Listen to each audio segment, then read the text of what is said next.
Welcome to this physics शिक्षा मैं daily साथ सर। जैसा कि हम लोग देख रहे थे क्लास 11th फिजिक्स का 4th चैप्टर को, जिसमें हम लोग देख रहे थे एक समतल में द्विविमीय गति। एक समतल में हम किस तरीके से द्विविमीय गति करते हैं, इसके बारे में मैं प्रारंभिक तौर पे आप लोगों को फंडामेंटल नॉलेज गिवन कर चुका हूं, प्रदान कर चुका हूं। आज हम लोग देखेंगे एक तलीय सदिशों का योग अथवा संयोजन कि वास्तव में एक तलीय सदिशों का योग एवं संयोजन किस तरीके से होता है। तो इससे पहले हम लोगों ने क्या देखा था? इससे पहले हम लोगों ने ये देखा था कि द्विविमीय गति किस तरीके से होती है, द्विविमीय गति हम लोग किस तरीके से करते हैं, समतल में वह किस तरीके से गति करता है। इसके पहले वाले चैप्टर में हम लोग देखे थे एक विमीय गति क्या होती है। एक विमीय गति के उदाहरण बहुत सारे मैं प्रोवाइड कर चुका हूँ। इसके अंतर्गत आप लोगों का जो लंबाई है भाई, लंबाई के बारे में पढ़े थे हम लोग। लंबाई होता है, द्रव्यमान होता है। इसके अंतर्गत हम लोग अदिश राशि पढ़े थे, सदिश राशि पढ़े थे। अदिश राशि में केवल परिमाण की आवश्यकता होती है, दिशा की कोई आवश्यकता नहीं होती है। सदिश राशि जिसे परिमाण के साथ साथ दिशा का भी ज्ञान होना अत्यंत आवश्यक होता है, उसको हम लोग सदिश राशि बोलते हैं। ठीक है, तो अदिश राशि के अंतर्गत आप लोगों का क्या आया था? लंबाई आया था, द्रव्यमान आया था, समय आया था, तापक्रम आया था, क्लियर, कार्य आया था। लेकिन आपका सदिश राशि के अंतर्गत वेग आया था, त्वरण आया था, विद्युत क्षेत्र की तीव्रता आया था, बल घूर्ण आया था। ठीक है तो इस चीज़ को हम लोग आगे कवर अप करते हैं। तो इसके लिए आप लोग जो भी नोट कॉपी बनाए हैं उसमें नोट डाउन करते जाएंगे, क्योंकि फिजिक्स है, फिजिक्स से केवल हवा में याद नहीं होता है, ओरली याद नहीं होता है, रिटर्न करना पड़ता है। तो आपको रिटर्न नोट डाउन करते हुए चलना है। जितना ज़्यादा आप लिखोगे उतना ही आपके माइंड में सेट होगा। केवल आप सुनने का काम करोगे तो सुनने में केवल मैं अभी आप लोगों को 2000 वर्ड बोलूँगा तो उसमें से कुल मिलाकर आप लोगों को 200-300 वर्ड याद रहेंगे। ठीक है, बाकी 1700 वर्ड याद नहीं रहेंगे। लेकिन अगर उसको आप लोग लिखोगे भाई, तो वहाँ पर सर क्या बोले थे उसको आप लोग एक बार कॉपी को देखोगे तो आपके माइंड में आ जाएगा। ठीक है, हालांकि वीडियो को बैक साइड करके देख सकते हैं, लेकिन कितना बार आप वीडियो को देखते रहोगे। इसलिए नोट कॉपी बनाना अत्यंत अनिवार्य है। ठीक है, अत्यंत आवश्यक है, आपके बेनिफिट के लिए बोल रहे हैं। ठीक है, इसलिए नोट कॉपी बनाइए और यहाँ पर जितना मैं हर एक पॉइंट को नोट डाउन करवा रहा हूँ उसको नोट डाउन करते हुए जाइए, आपके लिए भी फायदामंद होगा। क्लियर, तो चलिए, क्योंकि 11th क्लास आपका बहुत बेसिक क्लास है। 11th क्लास में अगर बेसिकली आप लोग हर एक चीज़ को बेसिक फंडामेंटल नॉलेज को जानते हैं तो आपको 12th क्लास में कोई भी प्रॉब्लम नहीं होगा। राइट, तो 12th क्लास में आप उलझ कर ही रह जाओगे। वास्तव में फिजिक्स क्या होती है भाई?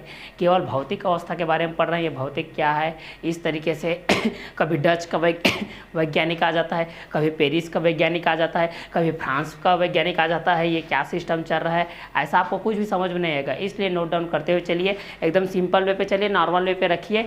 और हर एक चीज़ को जहाँ पर हम लोग वीडियो रिकॉर्डेड क्लास में भी आप लोगों को जो भी वीडियो प्रोवाइड कर रहे हो उस वीडियो को देखते समय उसको नोट डाउन कीजिए, एक बार रिवाइज कीजिए, एक बार फिर से वीडियो को देखिए, एक बार फिर से रिवाइज कीजिए, एक बार बिना देखे अपने कॉपी में नोट डाउन करने की कोशिश कीजिए। ठीक है, इतना करोगे तो आप लोगों को वीडियो अच्छे से समझ में आएगा। क्लियर, तो चलिए हमारे कॉन्सेप्ट की तरफ हम लोग आगे बढ़ते हैं। कॉन्सेप्ट क्या बोल रहे हैं हमारा? एक तलीय सदिशों का योग अथवा संयोजन। योग एडिशन प्लस अंतर व्यकलन माइनस गुणन गुणज मल्टीप्लाई अनुपात भाग मतलब डिवाइड।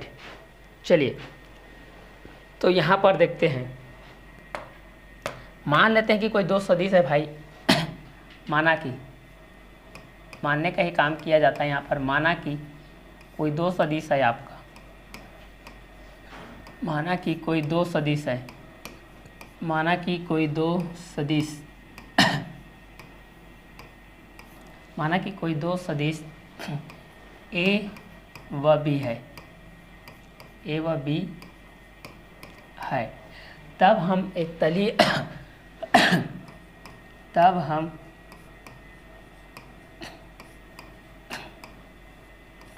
हम एक तलीय सदिशों का एक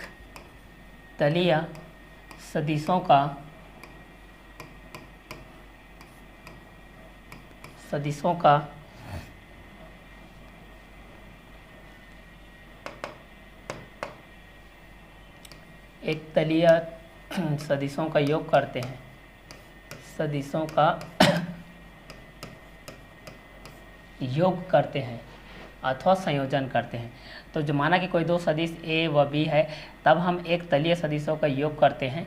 तो योग के अंतर्गत आपका इस तरीके से है, मान लेते हैं भाई ये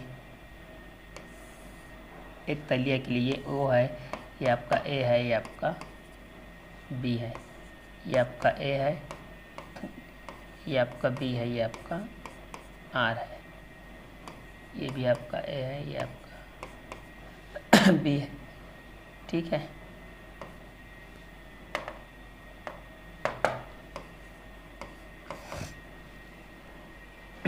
तो यहाँ पर देखते हैं एक तलीय सदिशों का योग। यहाँ पर हम लोग क्या देखेंगे, एक तलीय सदिशों का योग को देखते हैं। चलिए, तो यहाँ पर क्या हो जाएगा, एक तलीय सदिशों का योग, एक तलीय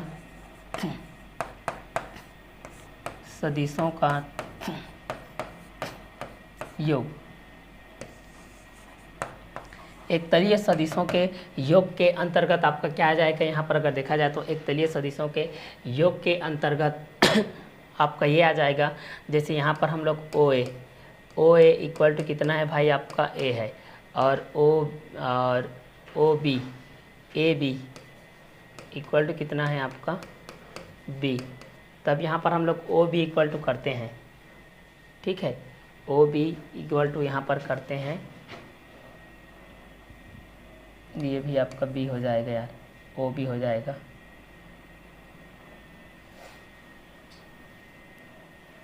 तो यहाँ पर बी हो जाएगा। तो यहाँ पर हम लोग करेंगे ओ बी इक्वल टू, यहाँ पर है आपका आर, तो यहाँ पर हो जाएगा ओ ए प्लस हो जाएगा ए बी, ये आपका ए बी है ना, ठीक है। तो यहाँ पर कितना हो जाएगा, ओ ए का वैल्यू ए है और ए बी का वैल्यू क्या है, बी है, इसका वैल्यू क्या है आपका आर। तो ये आपका हो जाएगा एक तलीय सदिशों के योग के अंतर्गत आएगा। माना कि कोई दो सदिश ए और बी है, तब हम एक तलीय सदिशों के योग में करेंगे। तो एक तलीय सदिशों के योग में o equal to A B equal to b, तो आर इक्वल टू आ जाएगा ए सदिश प्लस बी सदिश, आर सदिश बराबर ए सदिश प्लस बी सदिश, ये आपका आ जाएगा। तो ये है आपका एक तलीय सदिशों का योग तथा संयोजन के अंतर्गत में आपका ये चीज़ आपका आएगा। चलिए नेक्स्ट देखते हैं हम लोग। नेक्स्ट है हमारा सदिशों के योग का त्रिभुज नियम। त्रिभुज जिसकी तीन भुजाएं होती है, तीन शीर्ष होती है, तीन कोण होते हैं। जब भुजा मिलते हैं तो शीर्ष बनता है, जब शीर्ष मिलते हैं तो भुजा बनता है, दो भुजाओं के बीच में क्षैतिज झुकाव होता है, तो उसको हम लोग त्रिभुज बोलते हैं भाई। क्या बोलते हैं, त्रिभुज बोलते हैं। क्या बोलते हैं, त्रिभुज बोलते हैं। ये देखिए त्रिभुज। चलिए इस चीज़ को हम लोग अभी देखते हैं। तो जैसा कि हम लोग देख रहे थे सदिशों के योग का त्रिभुज नियम, ठीक है। तो यहाँ पर आपका एक त्रिभुज मैं क्रिएट किया हूँ, देखिए यहाँ पर डायग्राम के बेस पे। इसका टॉप है आपका ए और इसका बी है, ये सी है। इसको आप लोगों का शीर्ष बोला जाता है ना, इस चीज़ को बोला जाता है, ये शीर्ष है, ये भी आपका शीर्ष है और ये भी आपका क्या है, शीर्ष है, ठीक है। जब दो शीर्ष मिलते हैं, ये पहला शीर्ष है, ये दूसरा शीर्ष, जब दो शीर्ष मिलते हैं तो क्या बनता है, आपका भुजा बनता है। यहाँ पर ये आपका भुजा, तो इसको बोलते हैं एसी भुजा, ठीक है। यहाँ पर भी ये भुजा बनेगा तो इसको बोलेंगे बीसी भुजा, ठीक है। और यहाँ पर एक भुजा बनेगा तो इसको भी बोलेंगे एबी भुजा। ये पहला शीर्ष, ये पहला भुजा हो गया, ये आपका दूसरा भुजा, दोनों के बीच के झुकाव को हम लोग बोलते हैं कोण। ये कोण बी हो जाएगा, ये कोण सी हो जाएगा, ये कोण ए हो जाएगा, ठीक है। अब यहाँ पर देखते हैं इस चीज़ को हम लोग कि सदिशों के योग का त्रिभुज नियम के अंतर्गत इस नियम के अनुसार यदि दो सदिशों को किसी त्रिभुज की दो संलग्न भुजाओं द्वारा एक ही क्रम में परिमाण एवं दिशा में प्रदर्शित किया जाता है, परिमाण एवं दिशा में प्रदर्शित किया जाए तो उनका परिमाणी सदिश, ठीक है, उसका परिणामी सदिश परिमाण एवं दिशा में तीसरी भुजा द्वारा विपरीत क्रम में प्रदर्शित होता है। जैसे कि मान लेते हैं कि यहाँ पर दो सदिश, पहला मैं ए और बी लिया हूँ, यहाँ पर ए है और दूसरा बी है, इसका आपका सदिश क्या है, ए सदिश है। उसी प्रकार सी और डी लिए, इसका सदिश क्या है, आपका बी सदिश है। तो इसको हम लोग तीन बिंदुओं पर दर्शाएं, पहला पी है, दूसरा क्यू है, तीसरा आर है। तो पी क्यू का आपका ए है और क्यू आर का क्या है, आपका बी है। तब हम लोग तीसरी भुजा को करेंगे पी आर का, तो इसका विपरीत हो जाएगा, क्या हो जाएगा आपका आर इक्वल टू हो जाएगा ए सदिश प्लस बी सदिश। इसी चीज को इन्होंने बोला है कि इस नियम के अनुसार यदि दो सदिशों को किसी त्रिभुज के दो संलग्न भुजा द्वारा एक ही क्रम में परिमाण एवं दिशा में प्रदर्शित किया जाए तो उनका परिणामी सदिश परिमाण एवं दिशा में तीसरी भुजा द्वारा विपरीत क्रम में प्रदर्शित होता है। तो इसका ये विपरीत क्रम चेंज हो जाएगा, ठीक है। इनकी दिशा आपकी दोनों का, पहला और दूसरा का दोनों सेम रहेगा, तीसरा का आपका विपरीत क्रम में बदल जाएगा, मतलब यहाँ पर अटैचमेंट हो जाएगा। जैसे कि संयोजन में अटैचमेंट हुआ था ना, R equal to A plus A सदिश प्लस बी सदिश उसी के अनुरूप है ये, ठीक है। तो ये था आप लोगों का सदिशों के योग का त्रिभुज का नियम। अगला देखते हैं हम लोग, अगला है इसका सेकेंड पार्ट है सदिशों के योग का समांतर चतुर्भुज का नियम। सदिशों के योग का समांतर चतुर्भुज का नियम, सदिशों के योग का समांतर चतुर्भुज का नियम। तो इस नियम के अनुसार यदि दो सदिशों को समांतर चतुर्भुज की दो आसन्न भुजाओं में इस नियम के अनुसार यदि दो सदिशों को समांतर चतुर्भुज की दो आसान भुजाओं में जिसको बोला जाता है द्वारा निरूपित किया जाए तो उनका परिणामी सदिश उस विकर्ण द्वारा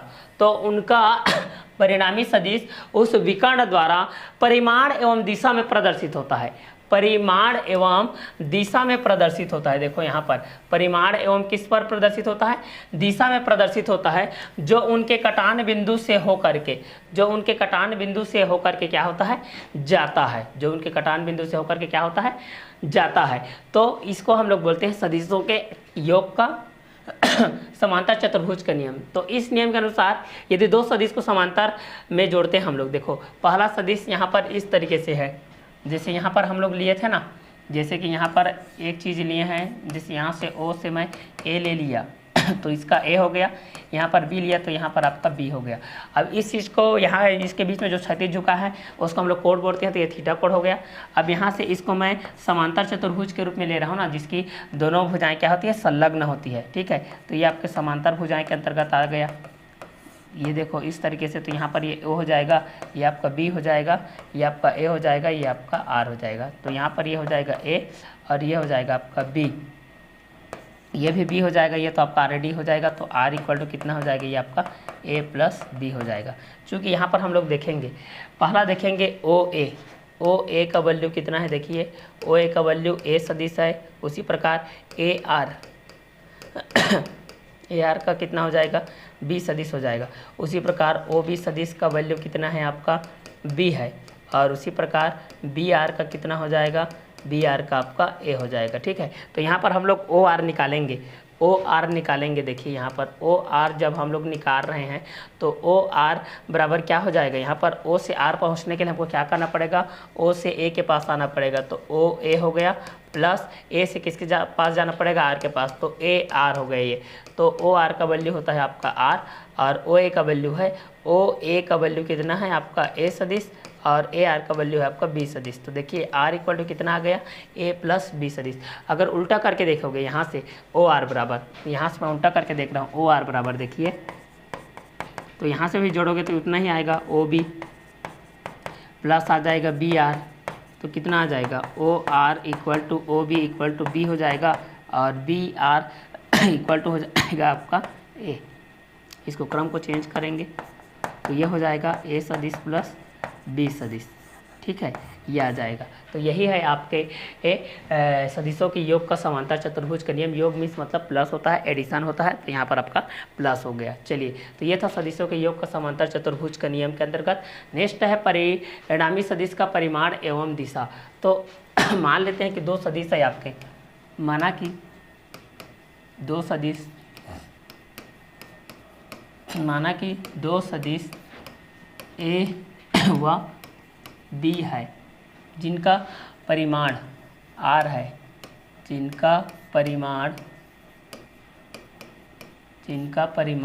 r है, तब हम जानते हैं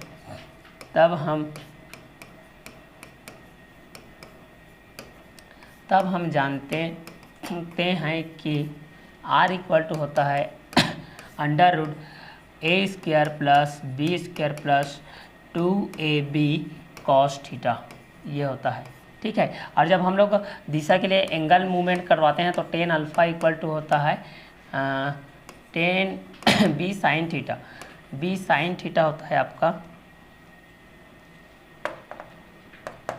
बी साइन थीटा, बाएँ में होता है A plus B cos theta, ये होता है आपका टेन अल्फा इक्वल टू होता है बी साइन थीटा बाय में होता है A plus B cos theta ये होता है। तो चलिए इसके लिए हम लोग स्थिति के लिए देखते हैं स्थिति आपका किस किस तरीके से आता है। यहाँ पर परिणामी सदिश का परिमाण और जब दिशा हम लोग ज्ञात करते हैं तो इसके अंतर्गत में क्या क्या आता है इस चीज़ को हम लोग यहाँ पर देखते हैं। तो पहला थीटा इक्वल टू 0 डिग्री है। पहला दिया है आपका थीटा इक्वल टू 0 डिग्री है। तो हमारे पास में क्वेश्चन में है आर इक्वल टू कितना है आपका अंडर रूट में है आपका A square plus B square plus 2ab cos theta है। तो चलिए थीटा इक्वल टू 0 रखेंगे तो यहाँ पर कितना हो जाएगा आर इक्वल टू हो जाएगा under root A square plus B square plus हो जाएगा 2ab कॉस 0 डिग्री। कॉस 0 का वैल्यू होता है आपका 1, कॉस 0 का वैल्यू कितना होता है आपका 1 होता है। तो आर इक्वल टू हो जाएगा अंडर रूट में आपका A square plus B square plus हो जाएगा 2ab इंटू 1। तो यहाँ पर हो जाएगा आर का वैल्यू हो जाएगा अंडर रूट में आपका A square plus B square plus 2ab और इसका फार्मूला होता है आर इक्वल टू इसका फार्मूला होता है ए प्लस बी का whole square. A plus B का क्या होता है आपका होल स्क्वायर। तो आर इक्वल टू हो जाएगा आपका ए प्लस बी। देखिए इसी के बेस पे आया नहीं है। तो ये जब थीटा इक्वल टू कितना हो 0 डिग्री हो तब हमारे पास यही आएगा। आर इक्वल टू हमारे पास है यहाँ पर A square plus B square plus 2ab cos theta. Cos theta की जगह हम 0 डिग्री रखेंगे तो यहाँ पर कितना हो जाएगा A square plus B square plus 2ab cos 0 A square plus B square plus 2ab। तो A square plus B square 2ab का 2ab हो जाएगा ए प्लस बी का होल स्क्वायर होता है और रूट हटेगा तो यहाँ स्क्वायर आपका हो जाएगा तो ए प्लस बी हो जाएगा। ठीक है तो ये रहेगा आपका स्थिति फर्स्ट जब theta equal to 0 degree movement करेगा।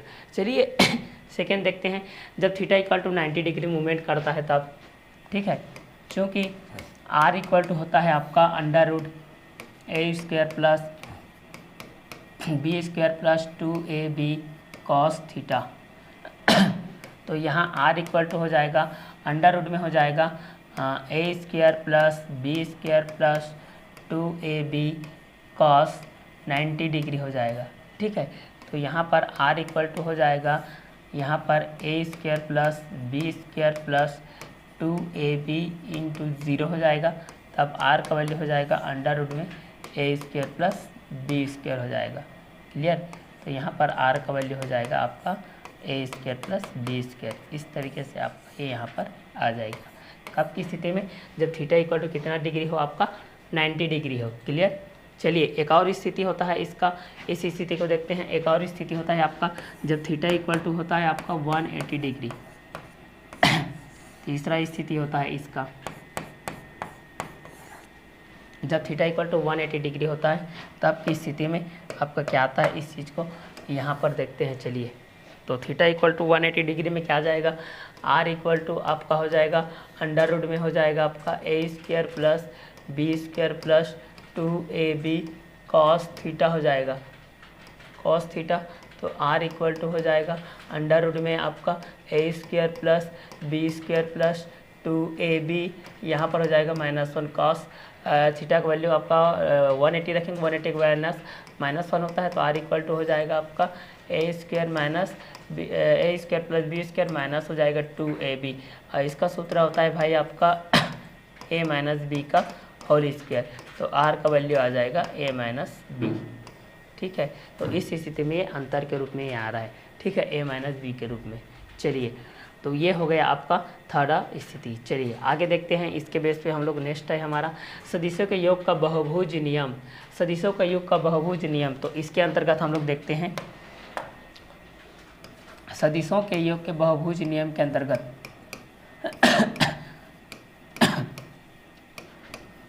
सदिशों के योग के बहुभुज नियम के अंतर्गत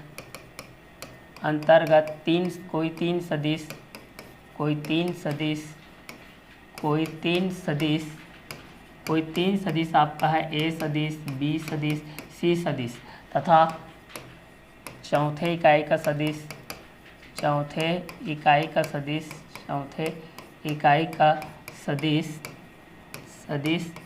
डी सदिश है तब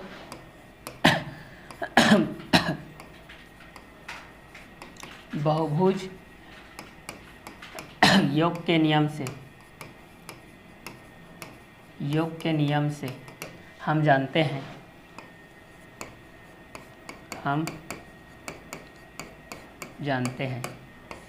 यहाँ पर देखिए ओ ए का वैल्यू है, यहाँ पर देखिए ओ ए का वैल्यू ए है, यहाँ से ओ ए का वैल्यू ए है, ए बी का वैल्यू क्या है, बी है।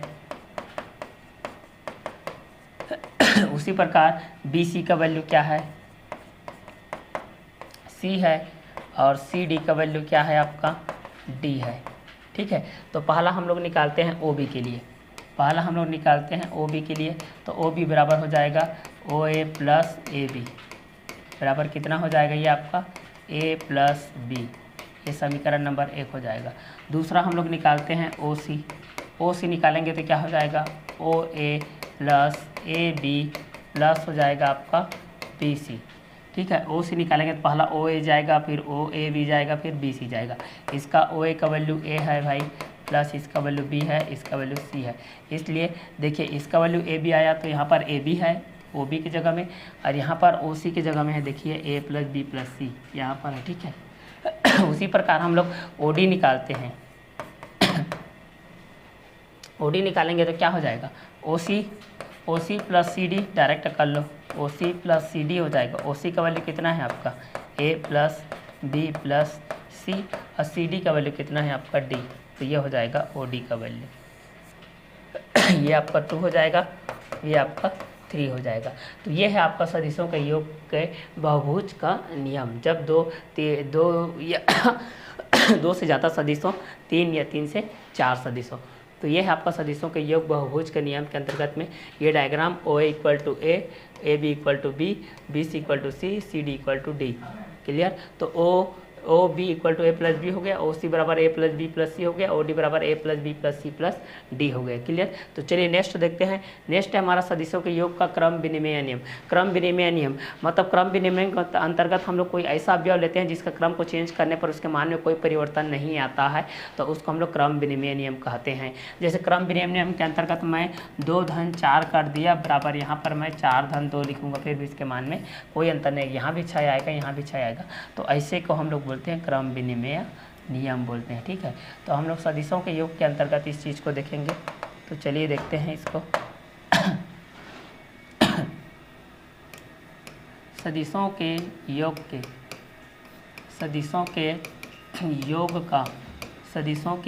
योग का क्रम विनिमय नियम के अंतर्गत क्रम विनिमय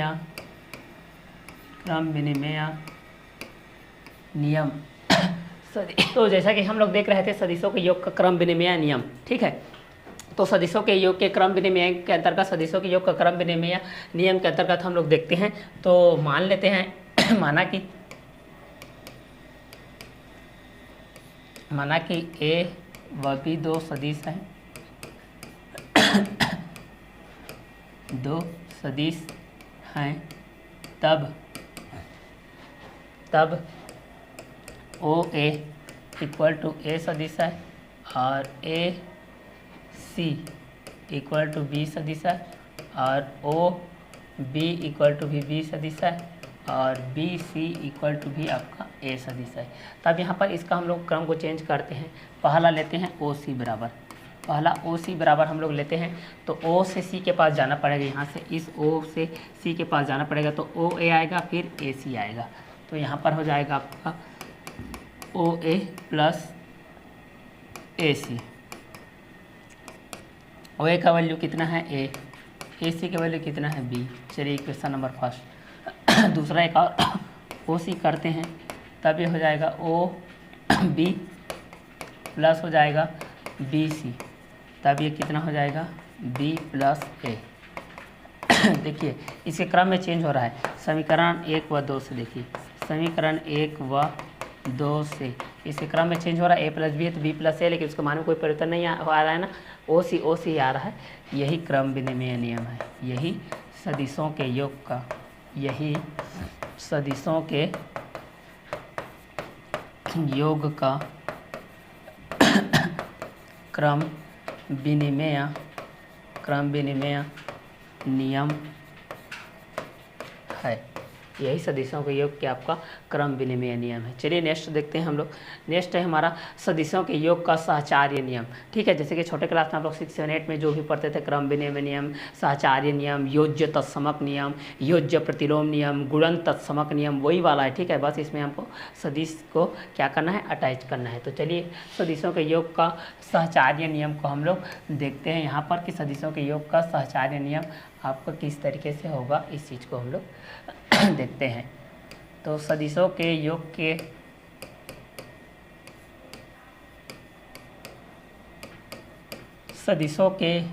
के सहचार्य नियम के अंतर्गत सहचार्य नियम के अंतर्गत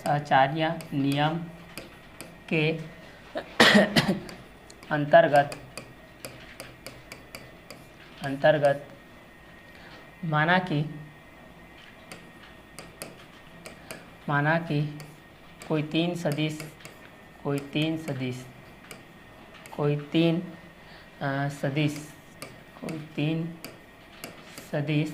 ए सदिश, बी सदिश, सी सदिश है,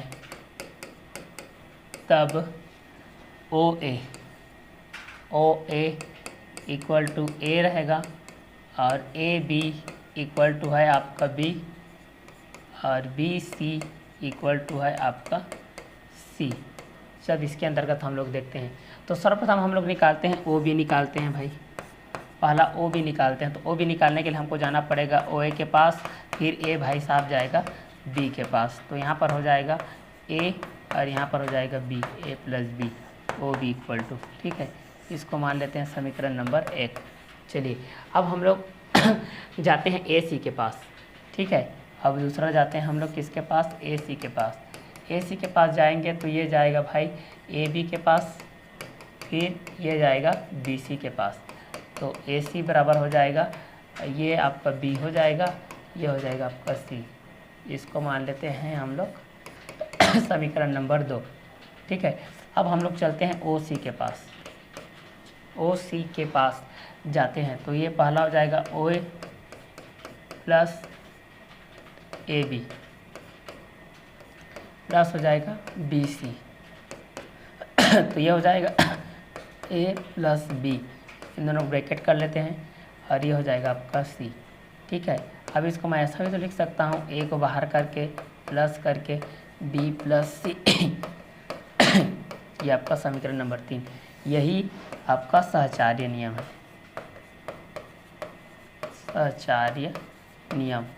सहचार्य नियम में आपके कोई तीन सदिश रहते हैं, आपके कोई तीन अवयव रहता है ए बी सी।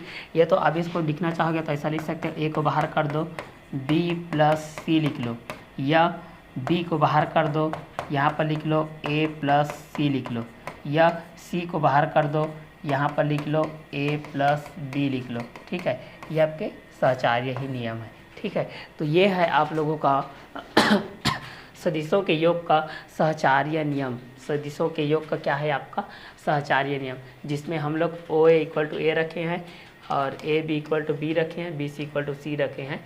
तो O B equal to A plus B आ गया, A C equal to B plus C आ गया, ओ सी बराबर A plus B plus C बराबर A plus B plus C, A आपको बाहर निकल गया। ठीक है, इस तरीके से आपको आगे चल करके लिखना है। नेक्स्ट देखते हैं हमारा शून्य सदिश। शून्य सदिश के अंतर्गत आपका जो ए और बी होता है आपका ये 0 रहता है। इसके अंतर्गत आपका ये शून्य सदिश के अंतर्गत ये आपका आता है, इसका वैल्यू आपका 0 के बराबर होता है। ये आपका शून्य सदिश होता है। ठीक है, इसके बारे में ज़्यादा जानने की कोई ज़रूरी नहीं है, ये अक्सर ठीक है, इसके बारे में इतना ही जानिए। क्लियर। इसके बाद सदिशों का गुणनफल को देखते हैं। सदिशों का गुणनफल आपका किस तरीके से होता है, इस चीज़ को हम लोग यहाँ पर देखते हैं। सदिशों का गुणनफल, तो सदिशों का गुणनफल आपका 2 तरीके से होता है। पहला अदिश गुणनफल होता है, दूसरा सदिश गुणनफल होता है। पहला आपका अदिश गुणनफल होता है सदिशों का गुणनफल के अंतर्गत, और दूसरा होता है आपका सदिश गुणनफल। अदिश गुणनफल, सदिश गुणनफल, क्योंकि हमारे पास जो भी भौतिक राशि होते हैं, जो भी हमारे पास भौतिक राशियाँ होते हैं,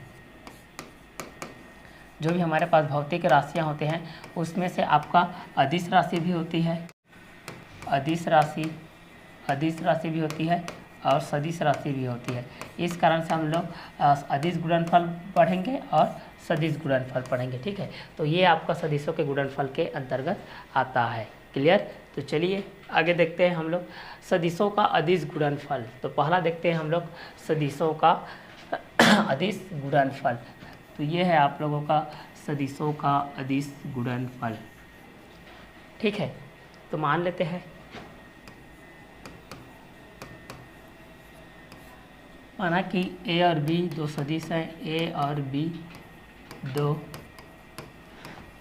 दो सदिश हैं,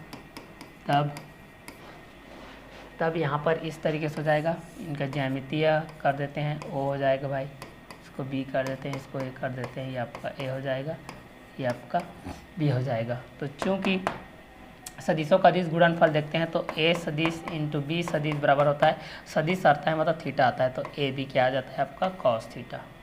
ये आपका सदिशों का अदिश गुणनफल है। जैसे ही आपका सदिश हटा मतलब कॉस थीटा आता है, जब यहाँ पर डॉट रहता है, ठीक है। क्रॉस रहता है तो साइन थीटा आता है, क्रॉस रहता है यहाँ पर ऐसा, तो यहाँ पर आता है a b sine theta. Clear? Dot है तो आपको कॉस थीटा आएगा। तो ये है आपका सदिशों का अदिश गुणनफल। चलिए नेक्स्ट देखते हैं दो सदिशों के अदिश गुणनफल का ज्यामितीय अर्थ। तो दो सदिशों के अदिश गुणनफल का ज्यामितीय अर्थ के अंतर्गत आपका वही आएगा जो भी बताए हो। ओ ये बी रहेगा, ये आपका ए रहेगा, यहाँ पर आपका ए आएगा, यहाँ पर आपका बी आएगा। तो यहाँ पर ओ ए इंटू ओ बी यहाँ पर रहेगा, तो यहाँ पर कितना हो जाएगा ए इंटू बी हो जाएगा, इक्वल टू हो जाएगा आपका ए बी कॉस थीटा आ जाएगा, ठीक है, कॉस थीटा। अब यहाँ पर स्थिति के रूप में रखोगे, पहला थीटा इक्वल टू 0 डिग्री रखोगे तो ए बी कॉस 0 आएगा बराबर ए बी हो जाएगा कॉस 0 इक्वल टू 1। और जब दूसरा में रखोगे थीटा इक्वल टू 90 डिग्री तब ये हो जाएगा ए बी कॉस 90 हो जाएगा, कॉस 90 इक्वल टू 0, तब ये आपका 0 हो जाएगा। इस तरीके से रहेगा आपका, ठीक है। तो ये आपका ज्यामितीय अर्थ के अंतर्गत आ जाएगा। जब दो सदिशों के अदिश गुणनफल का हम लोग ज्यामितीय अर्थ देखते हैं तो आपको नॉर्मल ज़्यादा देखना नहीं है, बस शॉर्ट चीज़ों को आप लोगों को याद रखना है, ठीक है। तो ये है आपका नेक्स्ट दो सदिशों के अदिश गुणनफल के गुण। चलिए इस गुणनफल को हम लोग देखते हैं। तो पहला होता है जैसे कि इनका गुणनफल होता है, एक का गुणनफल होता है आपका b प्लस सी के साथ हो जाता है। चलिए पहला इनका गुण को देखते हैं। जब ए का गुणा b प्लस सी सदिश के साथ होता है, सदिशों के अदिश गुणनफल, तो यहाँ पर ये हो जाता है a इंटू बी होता है प्लस a इंटू सी होता है, ठीक है।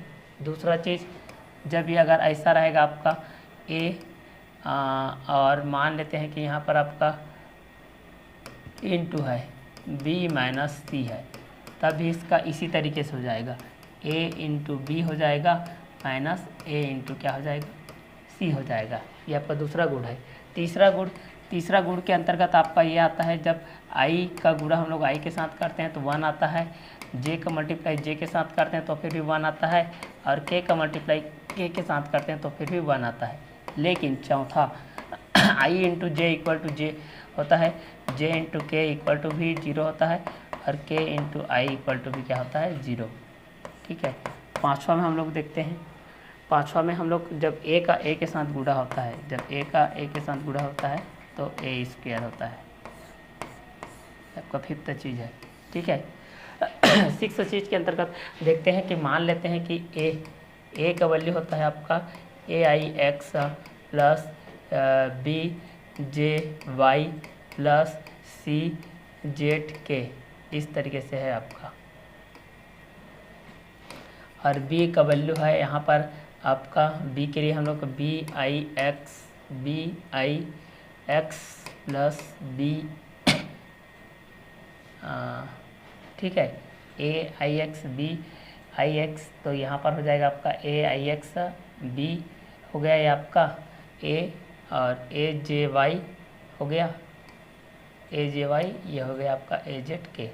अब बी के लिए बी आई एक्स हो जाएगा, और बी जे वाई हो जाएगा, और ये हो जाएगा बी जेड के हो जाएगा, इस तरीके से। तब हम लोग इसका इंटू करेंगे ए इंटू बी, तो a I x plus a j Y plus a z k into b i x plus B J Y plus b z के, इस तरीके से हो जाएगा। तो चूँकि हम जानते हैं ए इंटू बी इक्वल टू होता है ए बी कॉस थीटा, तो यहाँ पर कॉस थीटा का वैल्यू कितना हो जाएगा, ए सदिश इंटू बी सदिश के बटे में हो जाएगा आपका ए बी। ठीक है, ये आपका अभिष्ट रहेगा। चाहोगे तो ए बी की जगह में इस चीज़ को आप लोग रख सकते हो। ज़्यादा इंपॉर्टेंट थिंग ये है, इसको याद रखिए, आई इंटू आई 1, जे इंटू जे 1, के इंटू के 1, लेकिन आई जे हो जाता है, जे के हो जाता है, के आई हो जाता है, तभी आपका 0 हो जाता है। तो ये इसके गुणों में आ जाएंगे, आपके दो सदिशों के अदिश गुणनफल के अंतर्गत ये सारे चीज़ आपके आ जाएंगे। क्लियर। चलिए नेक्स्ट देखते हैं हम लोग। नेक्स्ट है सदिश गुणनफल के कुछ उदाहरण। तो सदिश गुणनफल के कुछ उदाहरण को हम लोग देखते हैं। तो पहला आता है कार्य के रूप में,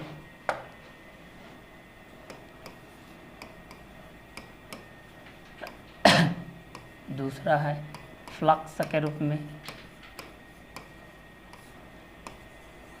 और तीसरा जो आता है वो शक्ति के रूप में आता है। क्लियर। तो चलिए इस चीज़ को हम लोग यहाँ पर देखते हैं।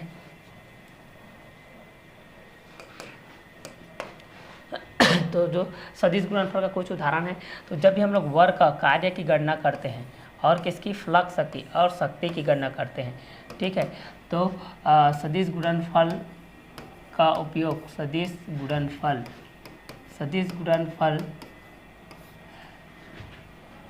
जब कार्य होते रहता है, जब कार्य हुआ रहता है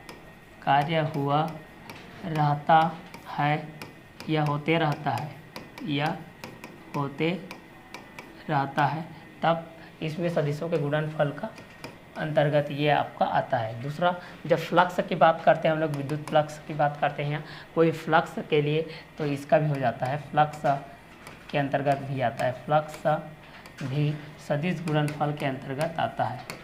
सदिश गुणनफल के अंतर्गत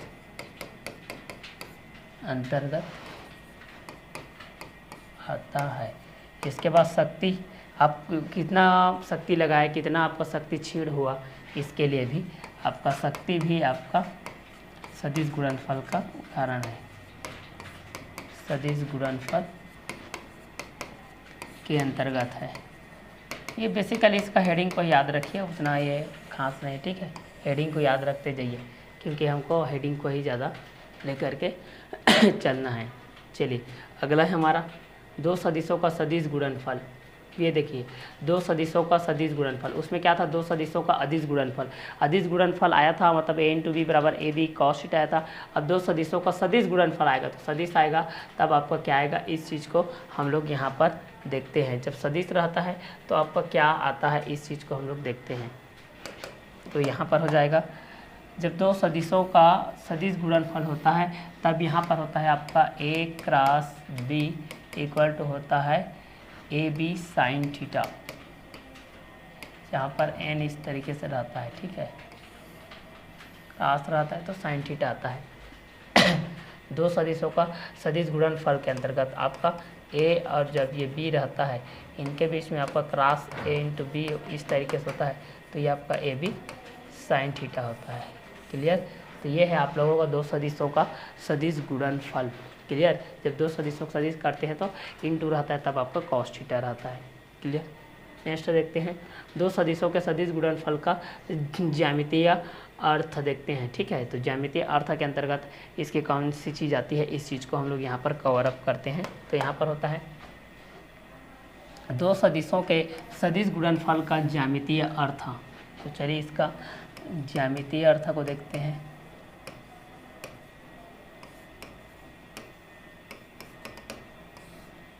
ज्यामितीय अर्थ के अंतर्गत देखते हैं, तो पहला ओ ए, ठीक है, दूसरा ए सी है, तीसरा सी बी है, चौथा ओ बी है, ठीक है, और ओ ए पर आपका लंब है आपका कौन सा, बी और डी, ये है, ठीक है, ये चीज़ होता है। तब हम जानते हैं ना, तब हम जानते हैं कि एस इक्वल टू होता है आपका ओ ए इंटू बी डी। तो यहाँ पर ओ ए हो जाएगा इंटू बी डी के जगह में आपका कितना आ जाएगा, ओ बी हो जाएगा, साइन थीटा हो जाएगा बी डी के जगह में आपका, क्योंकि वहाँ पर आपका लंबवत है, साइन थीटा आ जाएगा लंब। तो यहाँ पर हो जाएगा ओ ए आपका कितना हो जाएगा, ओ ए जाएगा तो मतलब ए बी आएगा ही, ए बी आपका तो आएगा, ए बी यहाँ पर हो जाएगा साइन थीटा। ठीक है, ए बी साइन थीटा आता है, मतलब ये किसके बराबर होता है, ए क्रॉस बी के बराबर होता है। यही इसका ज्यामितीय अर्थ है। क्लियर, ये इसके अंतर्गत आ रहा है। यहाँ पर डायग्राम बेस में आप लोग देख सकते हैं, जैसे कि यहाँ पर ओ है, यहाँ पर डी है, यहाँ पर ए है। ओ ए पर आपका लंब कौन है, बी डी है, तो यहाँ ए सी है, यहाँ बी सी है, यहाँ पर आपका ओ बी है। क्लियर, तो इसके अंतर्गत हम लोग जानते हैं एस ओ ए इंटू बी डी, ओ ए हो जाएगा, बी डी इक्वल टू होता है आपका ओ बी साइन थीटा, जो कि हम लोग ज्यामितीय अर्थ में प्रूव किए थे। तो s equal to a cross b, तो जब क्रॉस रहेगा तो साइन थीटा आएगा, डॉट रहेगा तो आपको कॉस थीटा आएगा। इस चीज़ को आप याद रखिए, ए इंटू बी है बराबर ए बी कॉस थीटा, लेकिन ए क्रॉस बी है तभी आता है ए बी साइन थीटा। इस चीज़ को हमेशा याद रखिएगा। क्लियर, तो ये दो सदिशों के सदिश गुणनफल का ज्यामितीय अर्थ के अंतर्गत में ये सारी चीज़ आ रहे हैं। हमारा नेक्स्ट है सदिश गुणनफल के कुछ उदाहरण। तो सदिश गुणनफल के कुछ उदाहरण के अंतर्गत हम लोग देखते हैं, जैसे अदिश गुणनफल के उदाहरण के अंतर्गत देखे थे, तो अब यहाँ पर सदिश गुणनफल के उदाहरण के अंतर्गत देखेंगे। तो पहला हम लोग देखेंगे बल आघूर्ण, बल आघूर्ण। दूसरा हम लोग देखेंगे रेखीय और कोणीय वेग, रेखीय और कोणीय वेग। तीसरा हम लोग देखेंगे लॉरेंज बल,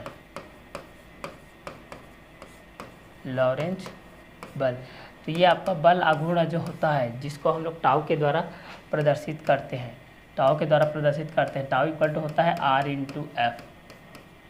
ये आपका आर इंटू एफ होता है, फोर्स होता है। ठीक है, और जब रेखीय एवं कोणीय वेग के माध्यम से इसको दर्शाते हैं, तो इसको हम लोग भी के माध्यम से दर्शाते हैं। इक्वल टू होता है वर्ग का होता है, और ये आपका आर होता है, परिमाण होता है। ठीक है, वेग है तो भी है, वर्ग का होता है ये आपका परिमाण। और जब लॉरेंज बल होता है, लॉरेंज बल को हम लोग पी के माध्यम से दर्शाते हैं, तभी आपका क्यू बाहर रहता है, ठीक, और अंदर में रहता है भी इंटू बी। ये आपका है, ये आपका बल आघूर्ण और लॉरेंज बल के अंतर्गत आ रहा है। ठीक है, तो जब बल आघूर्ण आएगा तो बल आघूर्ण को हम लोग किससे दर्शाते हैं, टाउ से दर्शाते हैं। टाउ आर इंटू एफ रेखीय और कोणीय वेग रहेगा, तो भी इक्वल टू डब्ल्यू इंटू आर हो जाएगा। और जब लॉरेंज बल रहेगा पी इक्वल टू, तो क्यू भी इंटू भी क्रॉस हो जाएगा आपका बी। तो ये रहेगा सदिश गुणनफल के उदाहरण। ठीक है, तो ये आपका हो गया 29 कंटेंट का। तो सदिश गुणनफल के उदाहरण में आप लोग देखोगे तो क्या आ जाएगा, बल आघूर्ण आ जाएगा। बल आघूर्ण के बाद आपका रेखीय एवं कोणीय वेग आ जाएगा इसके बाद आपका लॉरेंज बल आ जाएगा। तो बल आघूर्ण को हम लोग टाउ के माध्यम से शो अप करते हैं, देखिए कोणीय वेग को हम लोग भी के माध्यम से करते हैं, और लॉरेंज बल को हम लोग पी के माध्यम से इस चीज़ को हम लोग करते हुए जाते हैं। नेक्स्ट है हमारा द्विविमीय गति। अब देखते हैं हम लोग द्विविमीय गति के बारे में। इतने में आप लोग अदिश राशि को जान गए, अदिश राशि क्या होती है, उसके बाद सदिश राशि क्या होती है। अदिश राशि सदिश राशि में दोनों के बीच में अंतर को जान लिए, लंबाई, मापन, द्रव्यमान, इकाई, तापक्रम, बल, ऊर्जा, ये सब को जान गए। इसके बाद आप लोग क्या देख लिए, यहाँ पर अभी देख लिए जो आपका गति था, गति के अंतर्गत। ठीक है, अब हम लोग देखते हैं द्विविमीय गति।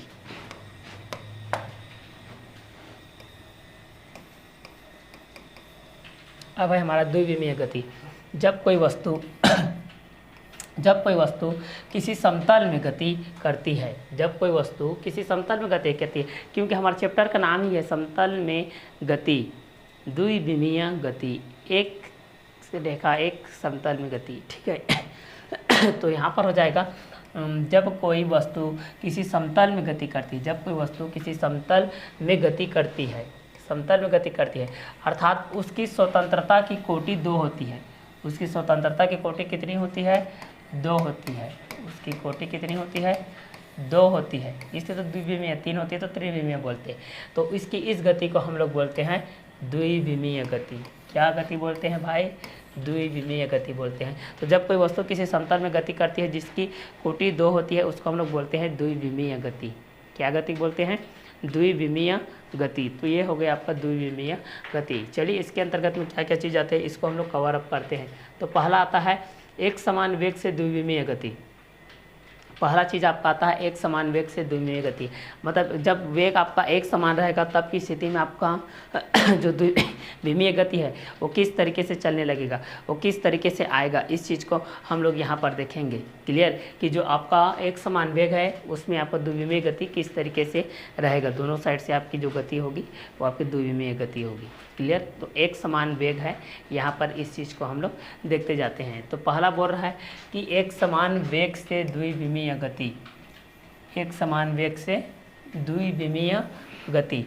तो एक समान में गति करती हुई वस्तु, एक समान में गति करती हुई वस्तु जब समान समय अंतराल में पहला यहाँ से यहाँ अंतराल लिया, यहाँ से यहाँ बराबर अंतराल लिया, यहाँ से यहाँ अंतराल लिया, यहाँ से यहाँ अंतराल लिया, ए बी तक एक अंतराल सेम है, सी डी तक, ई एफ तक, जी एच तक समान अंतराल ले रहे। देखिए 5 5 5 5 का। तो जब समान समय अंतराल में समान विस्थापित होती है, मतलब समान विस्थापित होती है, विस्थापन होता है आपका, तो उसके वेग को एक समान वेग कहते हैं। तो उसके वेग को हम लोग क्या कहते हैं? एक समान। जी बिल्कुल कहेंगे एक समान वेग, ये कब बराबर है तो ये आपका कितना हो जाएगा? एक समान वेग हो जाएगा। क्लियर? तो एक समान वेग से द्विविमीय गति। तो एक समान में गति करती हुई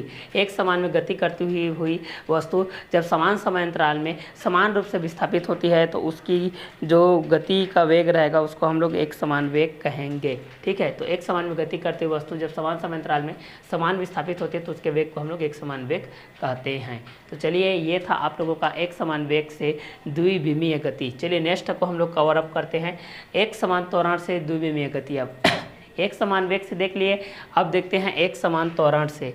एक समान वेग के बाद आ गया आपके पास एक समान त्वरण से द्विविमीय गति। क्या गति? द्विविमीय गति। क्या गति है भाई? द्विविमीय गति है। अब यहाँ पर आपको दो चीज़ इस्तेमाल करना है। पहला, समतल में गति करती हुई, पहला है समतल में गति करती हुई कोई वस्तु जब समान समय अंतराल में समतल में गति कर रही है ना, पहला चीज़ देखिए, कोई भी समतल में गति कर रही है और ये भी आपका समान समय अंतराल है, समान समय अंतराल में समान वेग में परिवर्तन करती है, समान वेग में परिवर्तन करती है, समान वेग में परिवर्तन करती है। यहाँ पर भी जैसे कि 2 मीटर पर परिवर्तन है तो यहाँ पर भी 2 मीटर पर वेग में परिवर्तन है, यहाँ पर भी 2 मीटर पर वेग में आपकी परिवर्तन है। तो समतल में गति करती हुई कोई वस्तु जब समान समय अंतराल में, समतल में गति करती हुई कोई वस्तु जब समान समय अंतराल में समान वेग में परिवर्तन करती है, समान वेग में परिवर्तन करती है, तो उसकी गति को एक समान त्वरण से द्विविमीय गति कहते हैं। एक समान त्वरण से द्विविमीय गति कहते हैं, मतलब वेग में परिवर्तन के दर का त्वरण बोलते हैं, इसलिए वेग में परिवर्तन हो जाएगा तो उसको हम लोग त्वरण बोलते हैं। ठीक है? तो समतल में गति करती हुई कोई वस्तु जब समान समय अंतराल में समान वेग में परिवर्तन करती है तो उसकी गति को एक समान त्वरण कहते हैं और इसको हम लोग द्विविमीय गति कहते हैं। तो ये हो गया आपका एक समान त्वरण से द्विविमीय गति। नेक्स्ट कंटेंट को देखते हैं। गति को समझाने के लिए अवकलन तथा समाकलन का प्रारंभिक ज्ञान होना अत्यंत आवश्यक है। गति को समझने के लिए आपका अवकलन और समाकलन का ज्ञान अत्यंत आवश्यक होता है। अवकलन का आपका अपोजिट होता है समाकलन होता है। ठीक है? d/dx भाई, इस चीज़ को आप लोग जान गए, d/dx जान गए और ये dx को जान गए, क्लोज इंटीग्रेशन, और ये चीज़ को जान गए।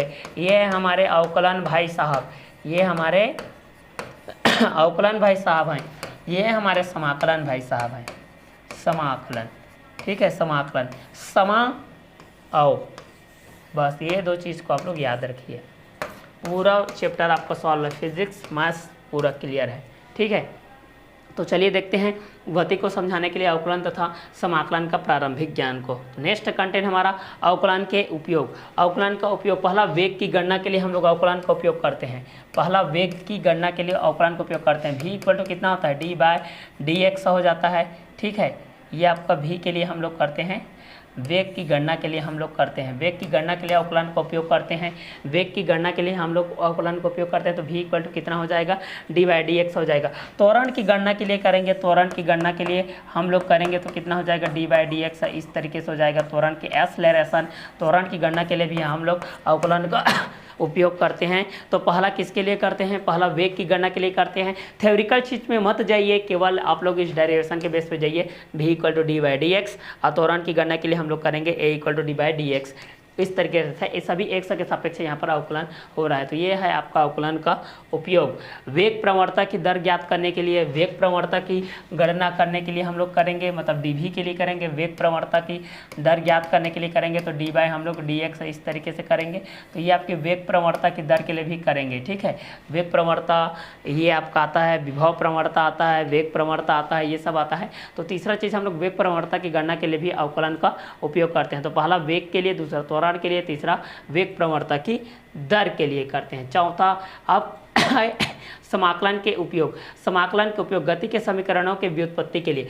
समाकलन का उपयोग हम लोग किसके लिए करते हैं, गति के समीकरणों के व्युत्पत्ति के लिए, गति के समीकरणों के लिए करते हैं। गति के समीकरण v equal to u plus आपका at ये जो होता है ना, और दूसरा क्या होता है v square equal to u square plus 2as होता है, और एक होता है s equal to u t plus 1/2 at square होता है।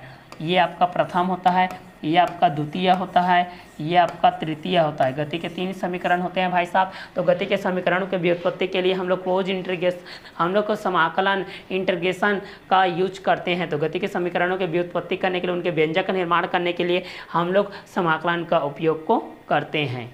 चलिए नेक्स्ट देखते हैं। घूर्णी गति में जड़त्व आघूर्ण की गणना करने के लिए, ठीक है। घूर्णी गति में जड़त्व आघूर्ण की गणना करने के लिए, जब घूर्णी गति होती है आपकी, घूर्णन इस तरीके से, जैसे बॉल फुटबॉल होता है ना, इस तरीके से आपकी जो गति होती है, घूर्णी गति लुढ़कते हुए, इस गेंद का लुढ़कना इस तरीके से, ठीक है।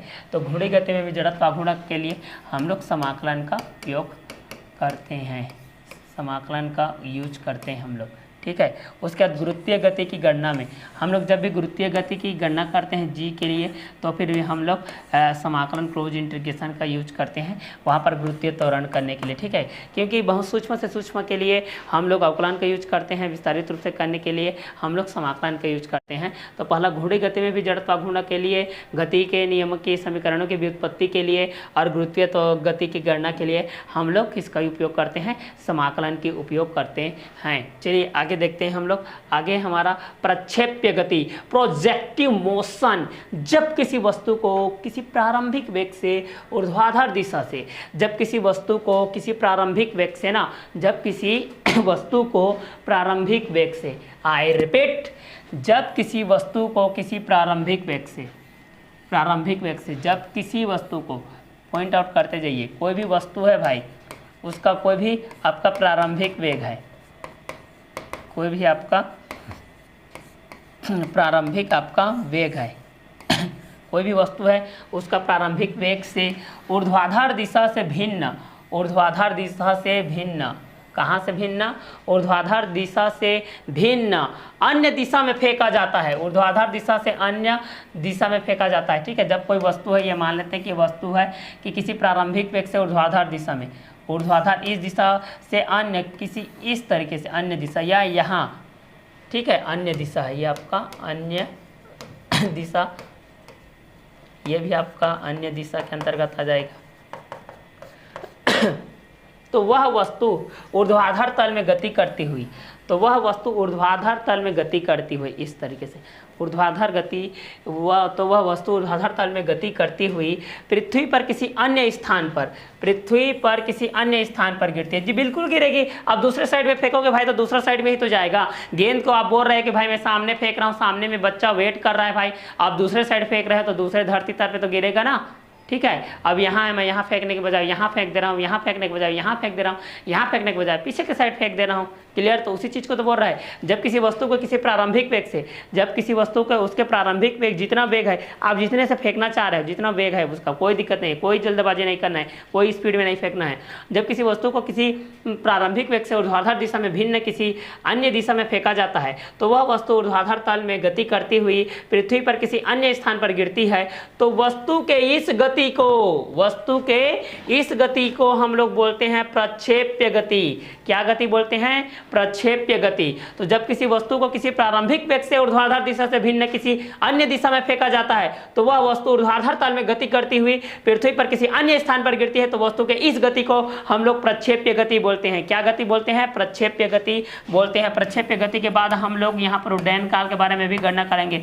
यही प्रक्षेप्य गति होती है भाई। हेलीकॉप्टर उड्डयन काल जितने भी होते हैं, इसको आगे हम लोग डेरिवेशन के थ्रू से हम लोग इसको कवर अप करेंगे। क्लियर। तो ये था आप लोगों का प्रोजेक्टिव मोशन प्रक्षेप्य गति। चलिए आगे की कंटेंट की तरफ हम लोग बढ़ते हैं। पृथ्वी तल में प्रक्षेप्य की गति किस तरीके से होती है? तो पृथ्वी तल में मान लेते हैं आपका ये पृथ्वी का तल है, ये आपका पृथ्वी का क्या है? आपका तल है, इस तरीके से है। ठीक है। यहाँ पर कोई वस्तु है, यहाँ पर है, तो यहाँ पर जो इस तरीके से आपका आएगा, ये पृथ्वी के तल पर ये आपका प्रक्षेप्य गति रहेगा। पृथ्वी के तल पर ये आपका प्रक्षेप्य गति रहेगा। तो पृथ्वी के धरातल से पृथ्वी के तल के ऊर्ध्वाधर से पृथ्वी के